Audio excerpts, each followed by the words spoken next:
یہ یزید ابن معاویہ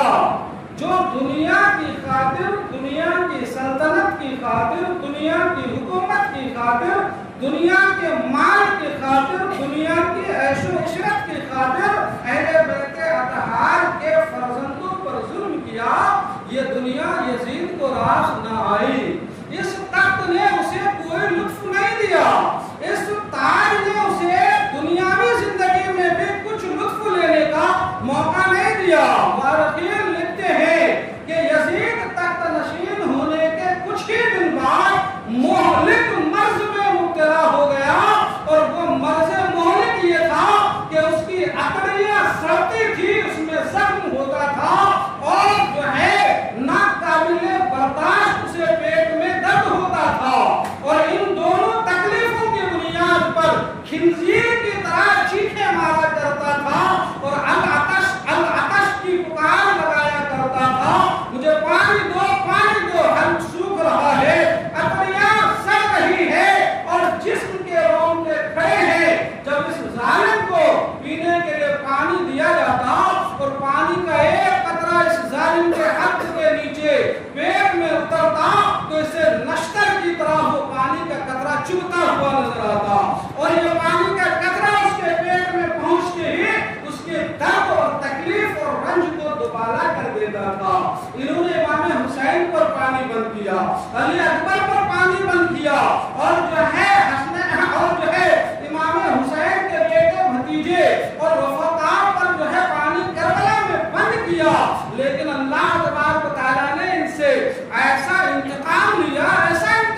لیا کہ پانی پینے کے بعد بھی اس کی پیاس کی شدت بجھنے کے بجائے شدت دوبالا ہوتی اور تکلیف دوبالا ہو جاتا۔ ان ظالموں کی تاریخ ہمارے لیے درس عبرت ہے۔ دمشق میں دربار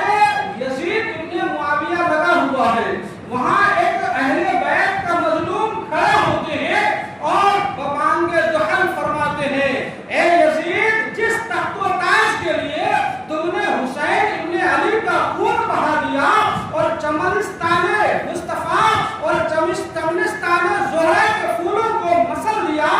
یاد رکھو آگے چل کر تمہاری اولاد بھی اس تخت و تاج پر نہ تھوکے گی۔ اللہ اکبر، یہ کہنا تھا، دربار یزید میں سناٹا چھا گیا، کسی کی جرأت نہ ہوئی کہ جواب دیتا، بلکہ لوگوں نے کہا اہل بیت اطہار کے اس مظلوم کی بددعا یزید کے تخت کو تاراج کر دے گی، اور ان کی دعا بارگاہ رب لم یزل میں ضرور قبول ہوگی، اور یہی ہوا۔ ابھی چند دن ہی گزرا تھا، بیماری کی یزید کی شدت بڑھی تو موت سے 3 دن پہلے اس نے اپنے بیٹا معاویہ ابن یزید کو بلایا، اور بلا کر جو ہے اپنے بستر کے قریب بٹھایا، اپنے سر کے کنارے سرہانے پر بیٹھا کر کچھ کہنے کے لیے منہ کھولا ہی تھا۔ ذرا دیکھیے گا اللہ کس طرح بدلہ لے رہا ہے۔ اللہ اکبر، اس نے کچھ کہنے کے لیے منہ کھولا ہی تھا کہ معاویہ ابن یزید نے کہا کہ کان کھول کر سن لیجیے، اگر آپ مجھے اپنی سلطنت کا نائب بنانا چاہتے ہیں،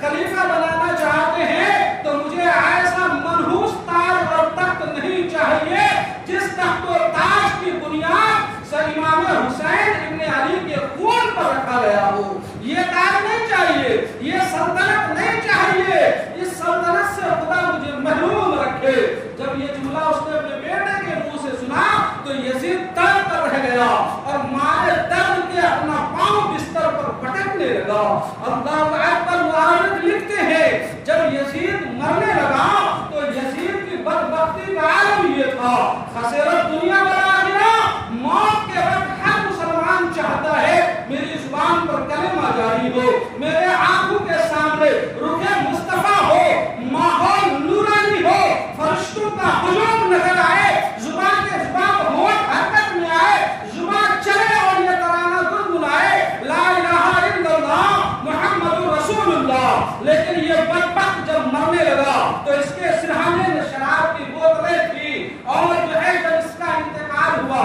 جب یہ مرا مردود تو اس کی کفن، اس کی لاش سے ایسی بدبو آنے لگی کہ اس کے قریب بھی جانا ممکن نہ ہو سکا۔ یہ یزید کا حال